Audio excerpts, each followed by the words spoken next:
Alright, hello class, and welcome to this week 1 video. This is your professor, Brant Ellsworth, and in this video, I just want to quickly introduce you to the components of an online course and our Blackboard learning management system, and then introduce you to the materials for this first week. So first off, Blackboard. As this is a 100 level course, many of you, or some of you, may be first term or new students, or many of you, this may be your first online class. So the way that this will work, over here on the left hand side, you will see the major tabs for our course material. Announcements. In this area, should you click, you will see the materials that I will be communicating to the class via announcement. Information about me, including my contact information, email address, phone number, as well as office hours, can be found here. Under the syllabus, you will see two things. First, a copy of our course syllabus, which is saved as a PDF, as well as a voice thread video in which I go through the syllabus page by page, talking about different policies, talking about the assignments. If this were an on-ground class, often the first day of class would be the professor talking with the students about what they will be doing that next year. And so to try to recreate that in the online course, I've created this video so that you can watch it and get a sense of what we will be doing in the course. Beneath that is the coursework. That is where you are now. This is the meat of our online course. You will see that the coursework is broken into 11 separate folders, each folder representing a different week. So you are now in the week 1 folder. That week 1 folder will include all the things that you need in order to complete the assignments and the materials for that week. Beneath that is the discussion board. Now there are two ways of accessing discussion boards. You can do so here on the left end, and if you would like to see, for instance, what some of the upcoming topics will be in the discussion board, you can look for them there. Otherwise, links to the discussion board will be given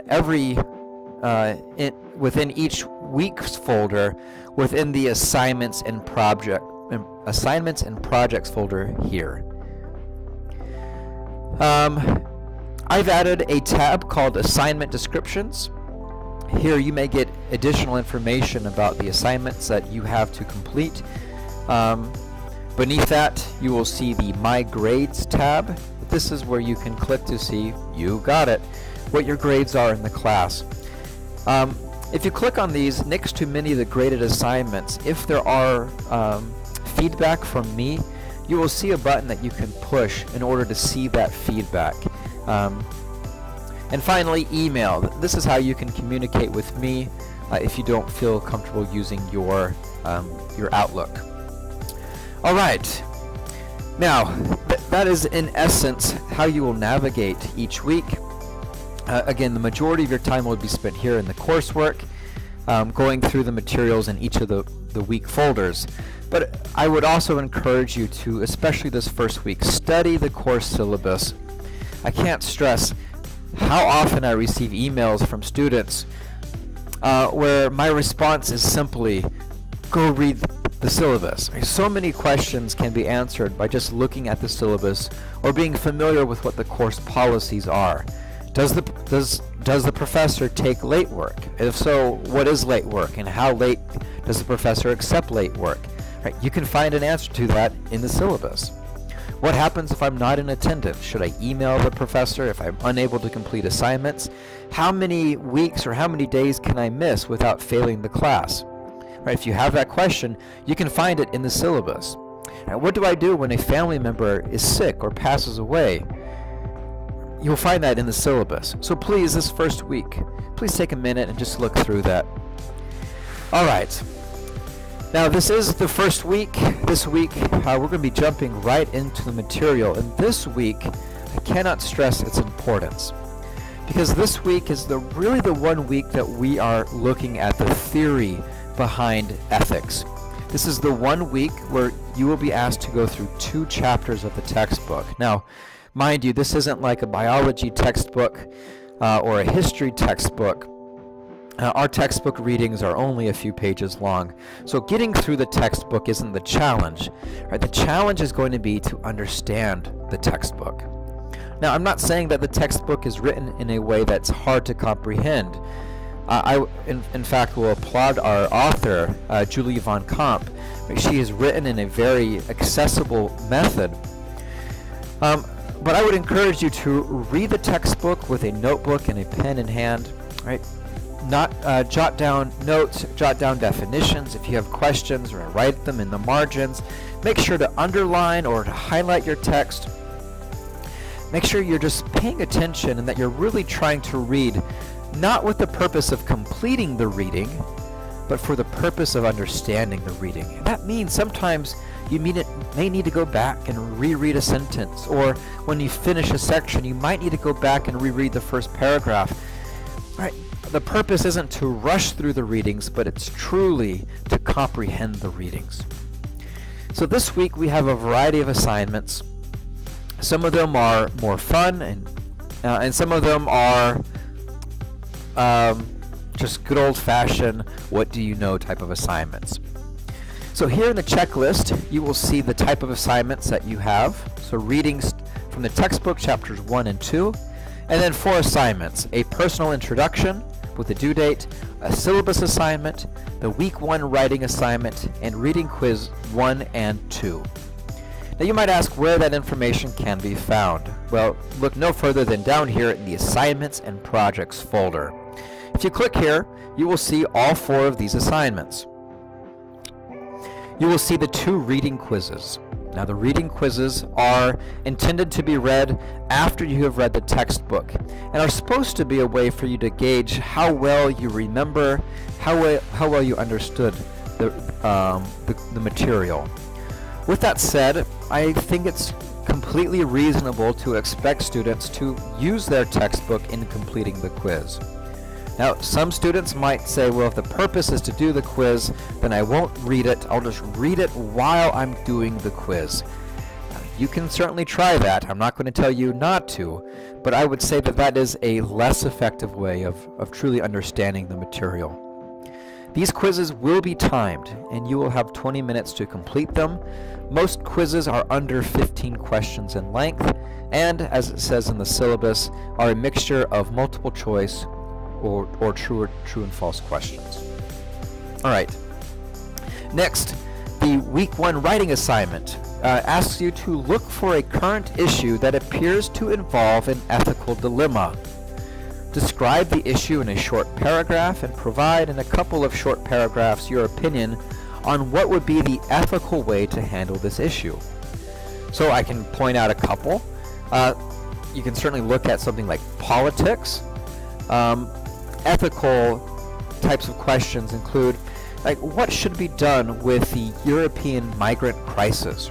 As you may be familiar, over the past 5 years, as wars have engulfed parts of the Gulf states, many citizens of places like Syria and Iraq and Afghanistan, in addition to places like Africa, have fled into Europe, or into the European Union.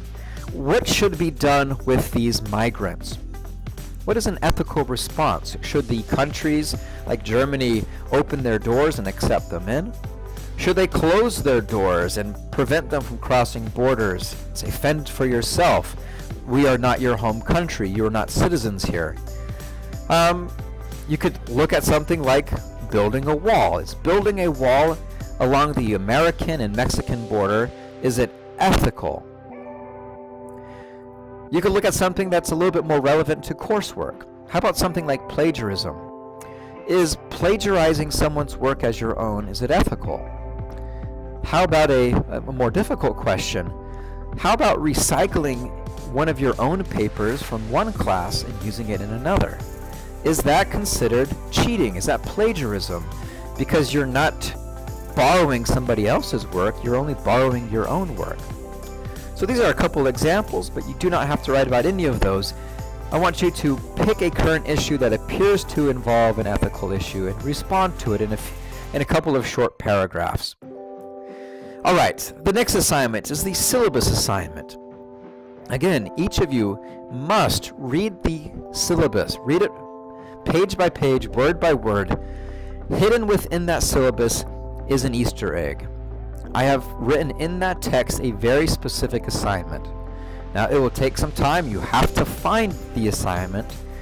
But once you find it in the syllabus, you'll know exactly what to do, and you'll simply follow those instructions and complete them here within the syllabus assignment Dropbox. And finally, as this is an online class, my goal is to help establish a community here. We don't have the advantage of coming together every week, sitting in desks next to each other, of talking face to face. And so, what the least thing I'm trying to do is help create a sense of community by encouraging each of you to use our voice thread and record a video of you introducing yourself to your classmates. So tell us who you are. What is your name? Where are you from? What are you studying? What are you watching on Netflix? Or what should we watch on Netflix? All right. So those are the assignments for this first week. A little bit heavier than we'll see in future weeks. But this is a good sampling of the types of assignments you can expect to see.